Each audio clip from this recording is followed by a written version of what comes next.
Merci Monsieur le Président, Madame la Ministre, mes chers collègues. La France possède une empreinte territoriale dans le monde entier grâce à un ensemble de réseaux diplomatiques, consulaires, éducatifs, culturels et économiques qu'elle a bâtis au fil du temps, héritage que nous avons le devoir de consolider.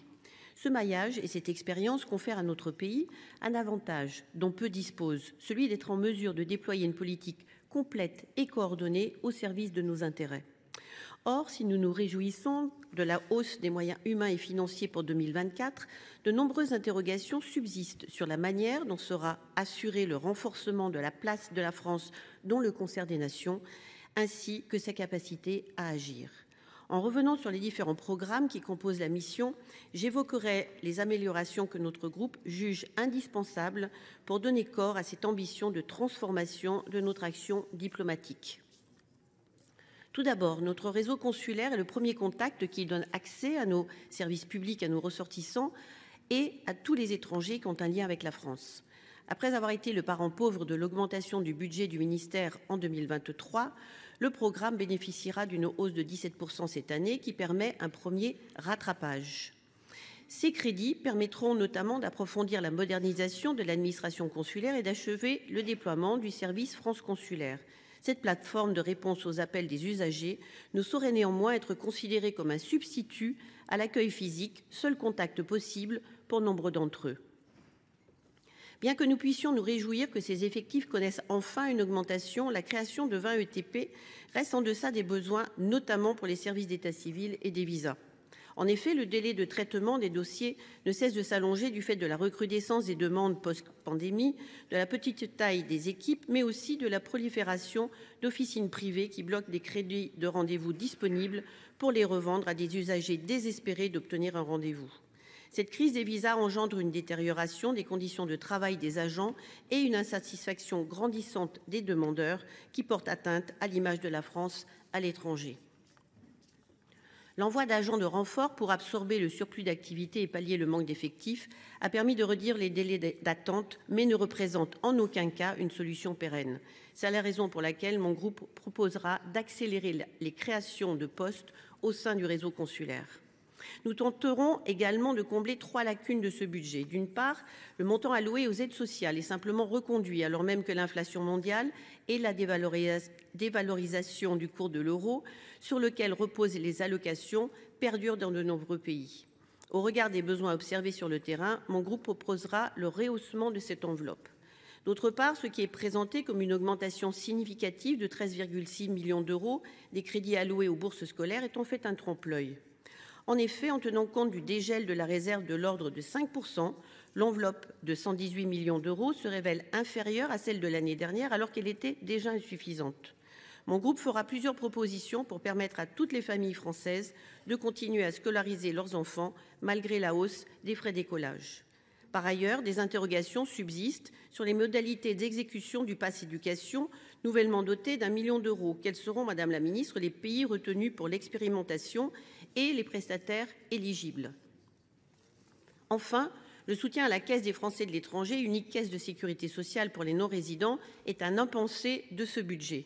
Elle se retrouve seule pour assurer la mission de service public qui lui a été confiée par l'État, puisque son concours au financement de la catégorie aidée est passé de 50% à 10%. Compte tenu des difficultés financières que rencontre cet organisme essentiel à des milliers de nos compatriotes, en particulier hors de l'Union européenne, mon groupe demandera un réengagement fort de la part de l'État en faveur de la CFE. Le deuxième axe repose sur notre réseau diplomatique, dont l'augmentation du budget à hauteur de 8,7% et des effectifs avec 110 ETP supplémentaires a pour ambition de compenser les économies réalisées précédemment. Ces moyens serviront à une remise à niveau du réseau et c'est heureux que nous sollicitons chaque année lors du débat budgétaire.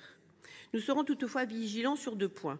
Premièrement, si le centre de crise du ministère verra son budget augmenter de 450 000 euros, qui lui permettront de recruter environ 5 ETP, nous observons une multiplication et une intensification des crises dans lesquelles son intervention est cruciale pour protéger nos ressortissants.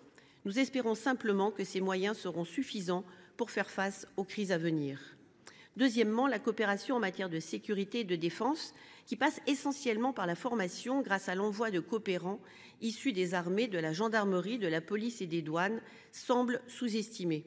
Pourtant, j'ai observé à Djibouti, en Mauritanie, que la demande de coopération avec la France, qui dispose d'un réel savoir-faire, est toujours forte. Là encore, nous espérons que vos estimations permettront d'atteindre l'objectif d'accroître l'offre de formation de 40%. Pour finir, la diplomatie culturelle et d'influence est le troisième pilier de cette ambition. Il détermine notre capacité à faire vivre le modèle français et européen que nous défendons dans un monde où nos compétiteurs tentent d'imposer par tous les canaux, sinon par la force, leur propre vision du monde. La France possède des atouts majeurs qu'elle doit entretenir. Elle dispose d'abord du premier réseau culturel au monde. Nos alliances et nos instituts français bénéficieront d'un soutien dont je ne peux que me réjouir pour l'avoir réclamé chaque année avec le même amendement, satisfait cette année. Elle dispose aussi du premier réseau éducatif au monde, grâce à son maillage d'établissements d'enseignement français. Toutefois, l'ambition de notre pays de doubler le nombre d'élèves à l'horizon de 2030 ne s'accompagne toujours pas des moyens à la hauteur de l'objectif, comme cela a été rappelé par certains orateurs précédents. L'augmentation de 8 millions d'euros de la subvention pour charges de service public de l'Agence pour l'enseignement français à l'étranger ne se traduira pas en réalité par un accroissement de ses moyens. Pour absorber les surcoûts liés à la réforme du statut des personnels détachés pour 15 millions d'euros, à la hausse du point d'indice pour 7 millions d'euros et aux conséquences de l'inflation pour 7,6 millions d'euros, l'agence sera contrainte d'augmenter les contributions des établissements, ce qui se traduira mécaniquement par une hausse des droits de scolarité pour les familles. Par ailleurs, la question du financement des projets immobiliers des établissements en gestion directe, estimée à près de 200 millions d'euros, n'est toujours pas résolue, ce qui entrave le développement du réseau et nuit fortement à l'attractivité de notre offre éducative. Il devient donc urgent d'apporter une solution pérenne, telle que l'inscription d'une subvention pour charges d'investissement au sein du programme dès la prochaine loi de finances. Je veux d'ailleurs exprimer notre satisfaction, même si elle est relative, car nous ne souhaitons pas qu'on y trouve prétexte au rejet de certains de nos amendements, sur le maintien de l'article 50A qui prévoit la remise d'un rapport gouvernemental sur les capacités d'emprunt de l'agence. La France jouit aussi d'une forte attractivité en matière d'enseignement supérieur, mise au défi par des pays qui ont parfaitement compris que les étudiants étrangers sont leurs meilleurs ambassadeurs lors de leur retour dans leur pays d'origine et qui développent des stratégies offensives pour les attirer alors que la France décroche. L'augmentation de 6 millions d'euros de l'enveloppe allouée aux bourses d'études est nécessaire, mais sera-t-elle suffisante pour atteindre l'objectif de doublement de ces bourses à l'horizon 2030, fixé dans le cadre de la stratégie Bienvenue en France?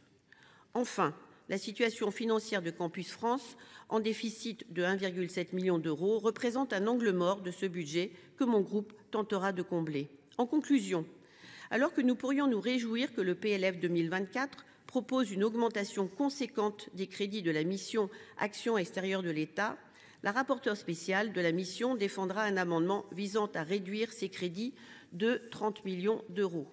Au regard de l'ensemble des considérations que je viens de développer devant vous, l'adoption de cet amendement par notre Assemblée conduirait notre groupe à s'abstenir sur les crédits de cette mission et donnera un avis favorable s'il était rejeté. Je vous remercie.